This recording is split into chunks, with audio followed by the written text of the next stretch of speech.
Hello everyone, welcome to PES. This is Varun Mahajan. तो चलिए देख लेते हैं हमारा वीकली करंट अफेयर 1 से 7 मई तक।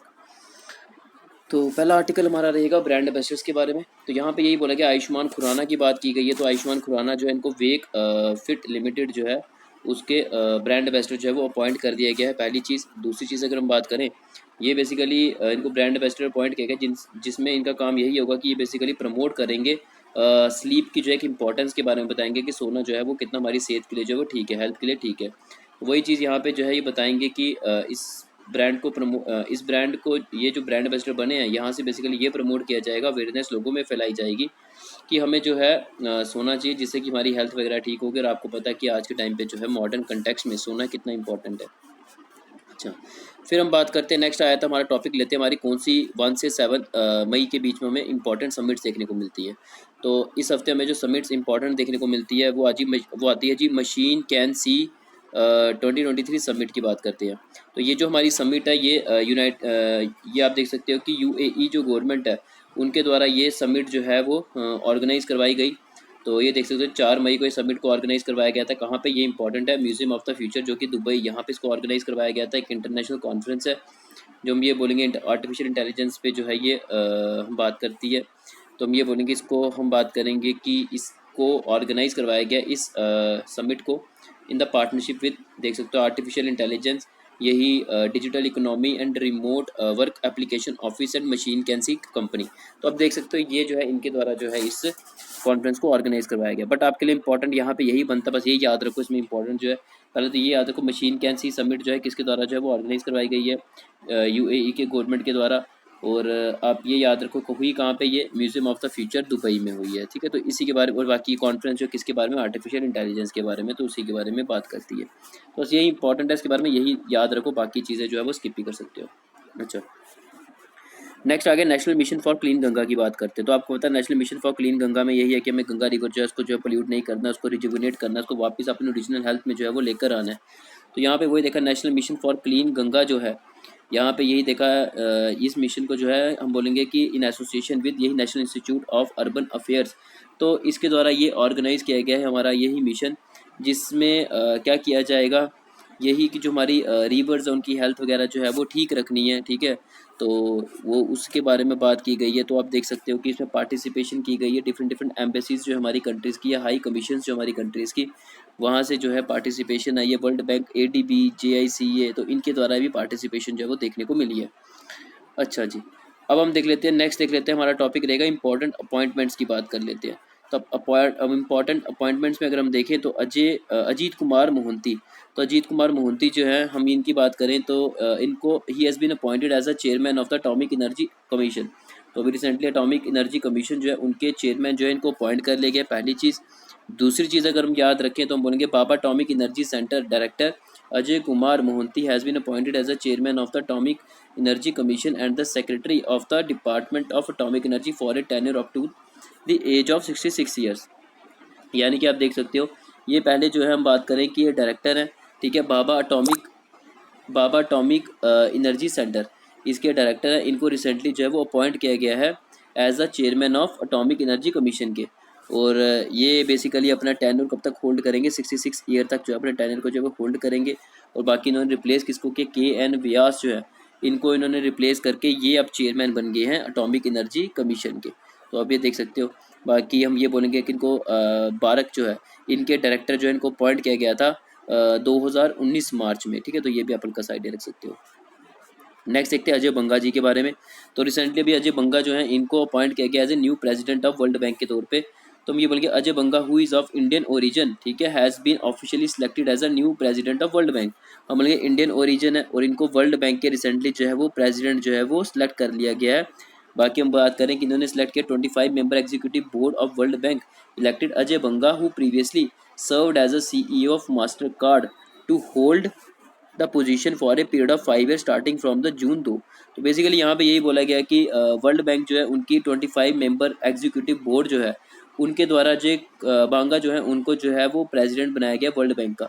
ये पहले जो है हम बात करें कि सीईओ एज ए सर्व कर रहे थे मास्टर कार्ड के। तो हम बोलेंगे कि अभी इनको प्रेसिडेंट बना दिया गया वर्ल्ड बैंक का, जो कि अपनी पोजीशन को होल्ड करेंगे आने वाले 5 साल के लिए, और ये कब से कंटिन्यू करेंगे इस पोस्ट को 2 जून से। तो ये थोड़ा सा आइडिया रख सकते हो। नेक्स्ट आता है हमारा आर्टिकल जस्टिस टी.एस. सिवागननम, ठीक है। तो ये थोड़ा सा प्रोनाउंसिएशन अगर गलत है उसके लिए सॉरी, बाकी अपने हिसाब से इसको रीड कर लो। तो बाकी जस्टिस टी.एस. सिवागननम, ठीक है, सिवागननम। तो ये आप देख सकते हो इनका नाम। तो इनको रिसेंटली जो है chief justice Kolkata high court जो है, कोलकाता हाई कोर्ट जो है उनके जो है इनको चीफ जस्टिस जो है वो अपॉइंट किया गया है, पहली चीज़। दूसरी अगर हम बात करें, हम ये बोलेंगे Government of India has clear the appointment of Justice T S. Sivagnanam, ठीक है, as a chief justice of the Kolkata high court. तो वही चीज़ गवर्नमेंट ऑफ इंडिया ने जो है क्लियर कर दिया इस चीज़ को कि इनको जो है अपॉइंट कर लिया गया है as a chief justice of Kolkata high court.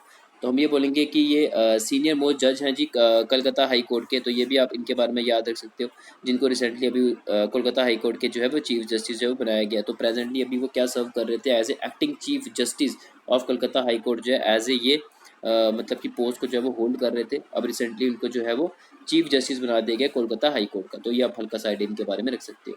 बाकी नेक्स्ट आ गया मार्क निकोलस के बारे में। तो मार्क निकोलस की अगर हम बात करें तो हम ये बोलेंगे he has been elected as a new president of Marylebone Cricket Club. तो आप देख सकते हो एमसीसी जो है इनके नए प्रेसिडेंट जो है वो बनाया गया इनको। तो बाकी निकोलस जो है इन्होंने रिप्लेस किया, इससे पहले जो प्रेसिडेंट थे उनका नाम आप याद रख सकते हो, स्टेफन फेरे। तो स्टेफन फ्राई जो है इनको जो है रिप्लेस कर दिया गया इनके द्वारा। तो हम बोलेंगे कि ये अब अपनी पोस्ट को जो है कब से होल्ड करेंगे, अपनी रिस्पॉन्सिबिलिटी ड्यूटीज़ को कब से होल्ड करेंगे, अक्टूबर 2023 से। तो ये आप हल्का सा आइडिया रख सकते हो। नेक्स्ट आ गया पोलावरापू मल्लिकार्जुन, ठीक है, प्रसाद। तो आप इनका नाम याद रख सकते हो, थोड़ा टिपिकल नाम है। तो बाकी ये देख सकते हैं कि हम इनको रिसेंटली अपॉइंट किया गया एज ए चेयरमैन और managing director of coal India limited के। तो यूनियन कोल मिनिस्ट्री जो है उन्होंने अभी आपको पता है कि रिसेंटली टारगेट भी सेट किया है कि हमें 1012 मिलियन टन ऑफ कोल जो है प्रोड्यूस करना आने वाले 2023-24 जो है, इसके बीच में जो है हमें जो है इतना कोल जो है प्रोडक्शन करनी है। ये भी यूनियन कोल मिनिस्टर ने जो है वो टारगेट जो है वो रखा हुआ है। और न्यूज़ में इसलिए आया क्योंकि हम बोलेंगे कि रिसेंटली जो है चेयरमैन एंड मैनेजिंग डायरेक्टर जो है कोल इंडिया लिमिटेड के अपॉइंट किया गया है। तो उनका नाम आप याद रख सकते हो, पोलावरापू मल्लिकार्जुन प्रसाद। नेक्स्ट देख लेते हैं स्पोर्ट्स के बारे में, देख लेते हैं इस हफ्ते स्पोर्ट्स की क्या इंपॉर्टेंट न्यूज़ रही है। पहला आ गया आईसीसी की रैंकिंग की बात करते हैं। तो अभी रिसेंटली इंडिया ने टॉप कर लिया आईसीसी की रैंकिंग। तो इंडिया मेन टीम जो है उन्होंने हम बोलेंगे कि ऑस्ट्रेलिया जो है उसको सरपास कर दिया, उसको पीछे छोड़ दिया। तो इंडिया जो है हम बोलेंगे टेस्ट मैचों में तो नंबर 1 टीम जो है वो बन चुकी है। कितने पॉइंट्स के साथ इनको मतलब कितने पॉइंट का इन्होंने टॉप किया, 121 पॉइंट का टॉप किया है 121 पॉइंट्स के साथ। और ऑस्ट्रेलिया के कितने पॉइंट्स थे, 166 पॉइंट थे। तो हम ये बन गए सेकंड रैंक पे आ गया ऑस्ट्रेलिया, फर्स्ट रैंक पे हमारा इंडिया जो है टेस्ट मैचेस में देखने को मिला। आईसीसी रैंकिंग में इनको पहला स्थान जो है वो दिया गया। तो ये लेटेस्ट रैंकिंग जो है वो रिलीज़ की गई आईसीसी के द्वारा और मई 2 2023 को। बाकी आप देखो तो ये भी जान सकते हो इंग्लैंड को 3rd स्पॉट पे रखा है, साउथ अफ्रीका को 4th और न्यूजीलैंड को 5th पे। अच्छा, फिर हम बात करते हैं मेसी की, रोनाल्डो की बात करते हैं, ठीक है। अब रोनाल्डो की अगर हम बात करें तो हम ये बोलेंगे रोनाल्डो जो है वो हम बोलेंगे पहले हाईएस्ट पेड एथलीट जो है वो बन चुके हैं। तो उसके बाद सेकंड नंबर पे किनका नाम आता है जो सबसे ज़्यादा फ़ी चार्ज करेंगे, सेकंड प्लेस पे नाम आता है मेसी का। फिर उसके बाद 3rd प्लेस पे नाम आता है, बाकी आप देख सकते हो। तो ये है जी टॉप 3 हम बोलेंगे हाईएस्ट पेड एथलीट। तो इनके बारे में आप आइडिया रख सकते हो, बट इंपॉर्टेंट यही है रोनाल्डो जो है ये हाईएस्ट पेड एथलीट जो है वो बन गए हैं। तो अगर आपको पूछा जाएगा कि हाईएस्ट पेड एथलीट जो है कौन बन चुके हैं जो सबसे ज़्यादा फ़ी चार्ज करेंगे, तो आप रोनाल्डो का नाम ले सकते हो। नेक्स्ट आ गया टॉप 3 हाईएस्ट पेड एथलीट। तो अच्छा ये देख लिया हमने। अच्छा, फिर आ गया नेक्स्ट आ गया हमारा एसीसी मैन प्रीमियर कप के बारे में देख लेते हैं। क्रिकेट टूर्नामेंट है, रिसेंटली हम बोलेंगे नेपाल ने जो है क्वालिफाई कर लिया है यही एसीसी प्रीमियर कप। तो हम ये बोलेंगे कि इन्होंने हम बोलेंगे डिफीट किसको किया, यूएई को किया 7 विकेट से। तो अभी फिनाले हुआ था उसमें इन्होंने 7 विकेट से जो है वो डिफीट कर दिया है यूएई को। तो आप इनके बारे में आइडिया रख सकते हो। नेक्स्ट देख लेते हैं चेस चैंपियनशिप की बात कर लेते हैं। तो यहाँ पे हम बात करें डिंग लारेन जो है has become the China first male world chess championship after defeating his Russian rival. तो आयान, बाकी आप नाम देख सकते हो यार, in the 4th rapid game of the first tie breaker at Astana Kazakhstan. तो हम ये बोलेंगे कि डिंग लारेन जो है ये चाइना के प्लेयर हैं। तो ये वर्ल्ड के पहले चेस चैंपियनशिप जो है इन्होंने मतलब कि जीती, या फिर आप बोल सकते हो कि चेस प्लेयर जो है पहले बने हैं पूरे वर्ल्ड के जिन्होंने रिसेंटली अभी रशिया के ही प्लेयर को जो है वो डिफीट किया, जिनका नाम ये है। ठीक है, तो आप ये पढ़ सकते हो। तो बाकी ये है कि आप देख सकते हो कि ये हमारा चेस चैंपियनशिप हुआ कहाँ पे, कजाकिस्तान। कजाकिस्तान कहाँ पे, अस्ताना में। तो ये भी हल्का सा आइडिया रखो। नेक्स्ट आता है जी, अब ये इंपॉर्टेंट आपके इंपॉर्टेंट डेज देख लेते हैं हमारे पहली से लेकर आपके कितने इंपॉर्टेंट डेज जो है वो हमारे रहे हैं, उनके बारे में देख लेते हैं। तो यहाँ पे हम बात करें रिसेंटली भी गुजरात और महाराष्ट्र जो ने अपना 63rd फाउंडेशन डे जो है वो सेलिब्रेट किया है। तो आपको पता है कि गुजरात ने जो है 63rd फाउंडेशन डे अपना सेलिब्रेट किया है, जिसको क्या बोला जाता है, गुजरात गौरव दिवस। तो ये आप याद रख सकते हो। बाकी महाराष्ट्र ने भी अपना सेलिब्रेट किया है फाउंडेशन डे, तो इसको ये क्या बोलते हैं, महाराष्ट्र दिन। ये भी आप हल्का सा याद रख सकते हो, महाराष्ट्र दिन करके ऐसे सेलिब्रेट किए करते हैं। फिर हम बात करते हैं कि ये बेसिकली आपको ये तो पता ही होगा कि बॉम्बे रीऑर्गेनाइजेशन एक्ट 1960, तो इसके तहत क्या हुआ था, गुजरात को जो है वो बॉम्बे से सेपरेट करके हमने जो है वो 1 मई 1960 में कव आउट किया था। ठीक है, तो ये आप देख सकते हो, तब से हम जो है एज ए फाउंडेशन डे जो है वो सेलिब्रेट करते हैं गुजरात का भी, और हम बात करें बॉम्बे का भी करते हैं। यहाँ से आप पिक्चर में देख सकते हो, ये आ गया जी आपका महाराष्ट्र और ये आ गया आपका गुजरात। ठीक है, तो एज ए फाउंडेशन डे हम सेलिब्रेट करते हैं। बाकी आप याद रख सकते हो कब करते हैं हम, ये हम करते हैं 1 मई को। नेक्स्ट देख लेते हैं, 1 मई को हम इंटरनेशनल लेबर डे भी सेलिब्रेट करते हैं। तो इंटरनेशनल लेबर डे या फिर वर्कर डे आप बोलो, तो इंडिया जो है इंडिया ने शुरुआत की यही इंटरनेशनल लेबर डे को सेलिब्रेट करना 1 मई 1923 में सेलिब्रेट किया, मतलब कि शुरुआत की थी चेन्नई में। तो हम बोलेंगे कि इसको हम इंटरनेशनल लेबर डे को हम काम गार दिवस या फिर कामगार दिन भी जो है इसके नाम से भी जो है वो सेलिब्रेट करते हैं। और सबसे इस दिन को जो है सबसे पहले ऑब्जर्व किसके द्वारा किया गया था, लेबर किसान पार्टी ऑफ हिंदू, इसके द्वारा ऑब्जर्व किया गया था। नेक्स्ट देख लेते हैं, वर्ल्ड ट्यूना डे की बात करते हैं। तो वर्ल्ड ट्यूना डे जो है ये एक बेसिकली ट्यूना पता है आपको, फिश की वैरायटी होती है। तो 2 मई को सेलिब्रेट किया जाता है। तो थीम क्या रही इस बार की, यही था, global tuna industry travelling through tough times. ठीक है, तो बाकी 2017 में हम यह बात करें कि फर्स्ट वर्ल्ड ट्यूना डे जो है वो सेलिब्रेट किया गया था, ऑब्जर्व किया गया था। तो इसमें बेसिकली क्या बोला जाता है, यही जो ये वाली फ़िश की वैरायटी है इसको बेसिकली प्रोटेक्ट करने की बात की जाती है, तभी हम इसको सेलिब्रेट करते हैं। बाकी 2 मई पता है, 2 मई या फिर आप ये बोल सकते हो कि जो हमारा मई का फर्स्ट ट्यूसडे आता है, मतलब कि जो मई का मंथ होता है उसका जो आपका पहला ट्यूसडे होगा। तो इस बार पहला ट्यूसडे जो था मई का वो आया हमारा 2 मई को, इसलिए हमने 2 मई को जो है वर्ल्ड अस्थमा डे जो है वो सेलिब्रेट किया। थीम क्या रही इस बार की, अस्थमा केयर फॉर ऑल। अच्छा, नेक्स्ट देख लेते हैं, 3 मई की बात करते हैं। तो 3 मई की अगर हम बात करें तो वर्ल्ड प्रेस फ्रीडम डे जो है इसको सेलिब्रेट किया जाता है। तो इस बार की जो थीम रही है वो क्या रही है, shaping a future of rights, freedom of expression as a driver for all other human rights, ये इस बार की थीम रही है। और आपको पता है यूनाइटेड नेशन जनरल असेंबली जो है यूंगा 1993 में इन्होंने डिक्लेयर कर दिया था यही मई 3 को as a world press freedom day के तौर पे भी जो है वो डिक्लेयर किया गया था इनके द्वारा। नेक्स्ट देखते हैं, 3 मई को हम सेलिब्रेट करते हैं इंटरनेशनल लेपर्ड डे जो है ये सेलिब्रेट करते हैं। तो आपको पता है इंटरनेशनल लेपर्ड डे जो है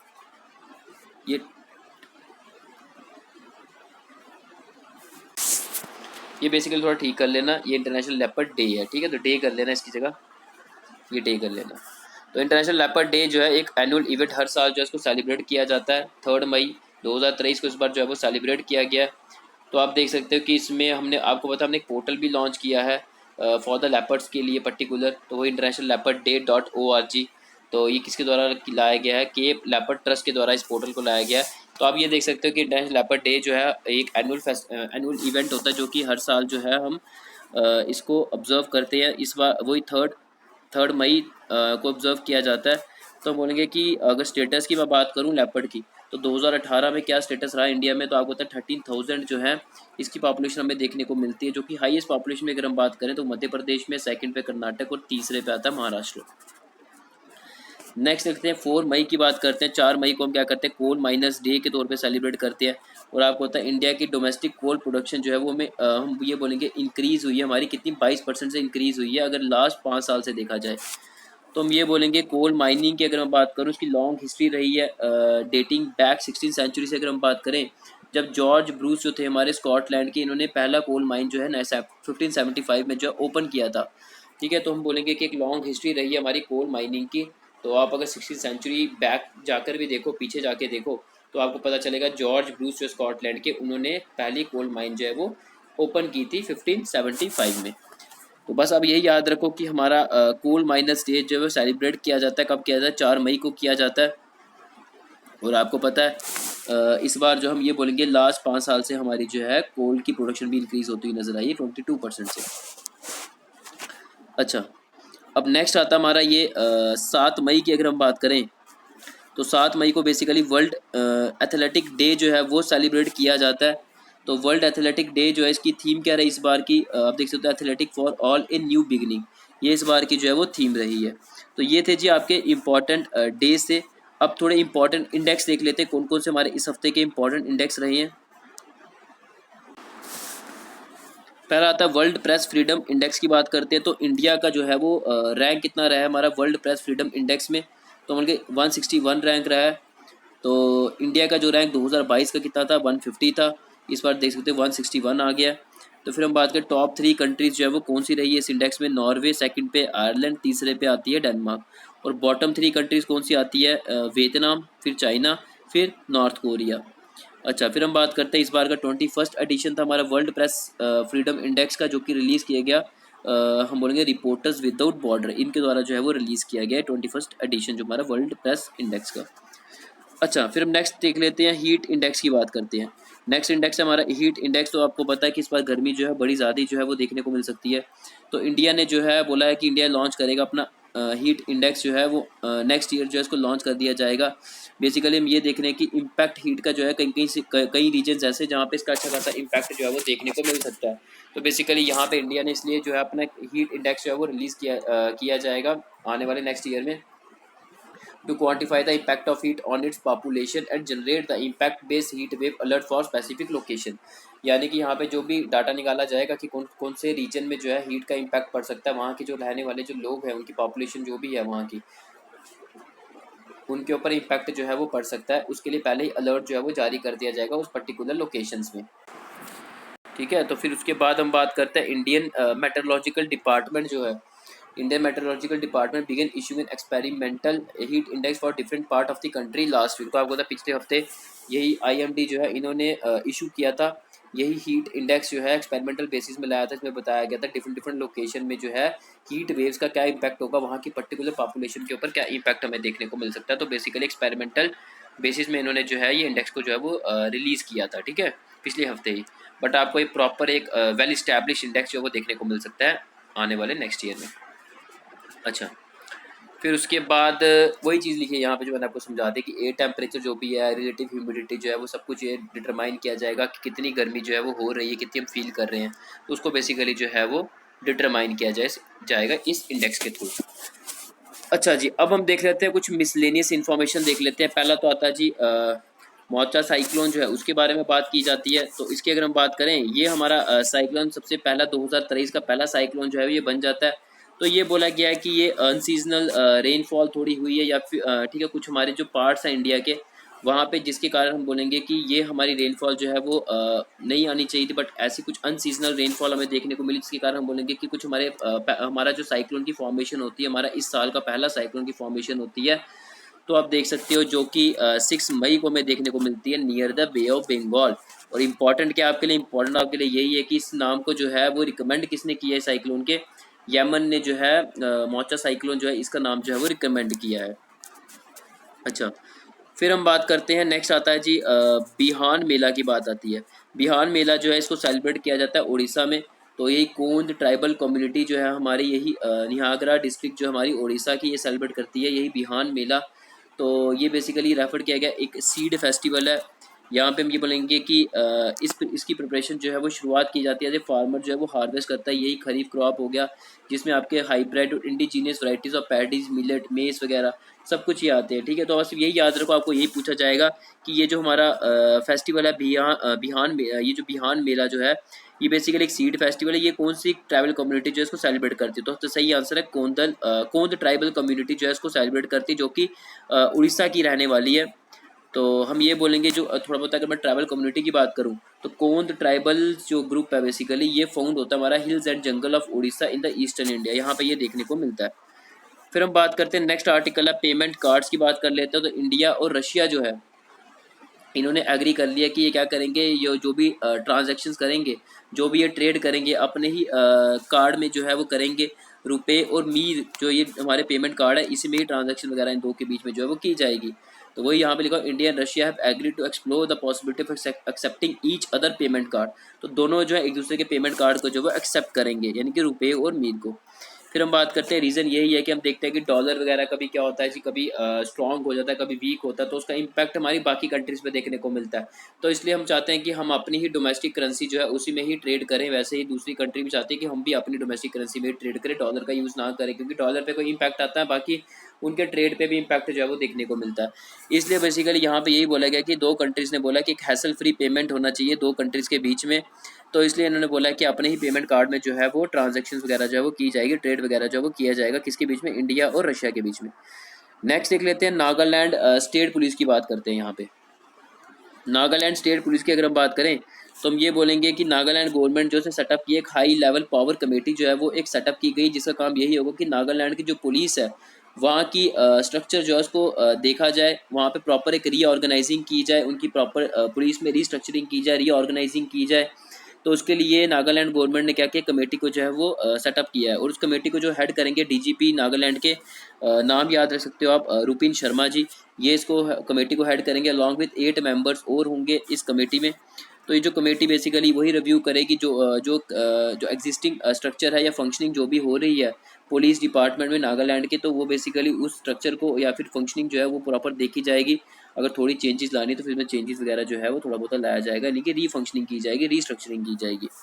अच्छा, फिर हम बात करते हैं बाकी जो भी कमेटी सेटअप की गई है। इस कमेटी का काम यही है कि वो रिपोर्ट वगैरह सबमिट करेगी आने वाले 60 दिनों तक। ठीक है, तो बेसिकली ये 60 दिन जो है वो काउंट किए जाएंगे। जैसे इशू होती है नोटिफिकेशन 27 अप्रैल को, तब से 60 डेज जो है वो काउंट कर लिए जाएंगे और कमेटी अपनी रिपोर्ट जो है वो सबमिट करेगी गवर्नमेंट को। ठीक है, तो ये आप हल्का सा इसके बारे में जो वो आइडिया पर रख सकते हो।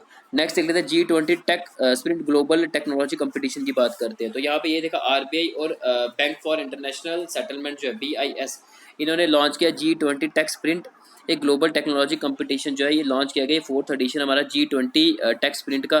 तो ये भी आप याद है, जिसमें क्या किया जाएगा, फोकस किया जाएगा जो भी डेवलपिंग इनोवेटिव टेक्नोलॉजी सोल्यूशंस लाए जाएंगे क्रॉस बॉर्डर पेमेंट्स में। तो जो भी क्रॉस बॉर्डर पेमेंट्स होती हैं तो हम भी देखते हैं कि कौन कौन से हमारे एक अच्छे टेक्नोलॉजिकल सॉल्यूशंस हमारे पास होने चाहिए। तो बेसिकली ये जो है ये इसी के बारे में जो है वो बात करता है, उसी पे फोकस किया जाएगा। तो ये भी आप हल्का सा इसके बारे में आइडिया रख सकते हो। ठीक है, तो बस यहाँ से आपका कंप्लीट होता है आपका जो भी इंपॉर्टेंट फर्स्ट वीक का जो हमारा करंट अफेयर था वो हमने सारा डिस्कस कर लिया। तो बस वही वीडियो अगर अच्छी लगी तो लाइक कर देना, शेयर कर देना, चैनल को सब्सक्राइब नहीं किया तो चैनल को सब्सक्राइब कर देना, बेल नोटिफिकेशन ऑन कर देना। Thank you.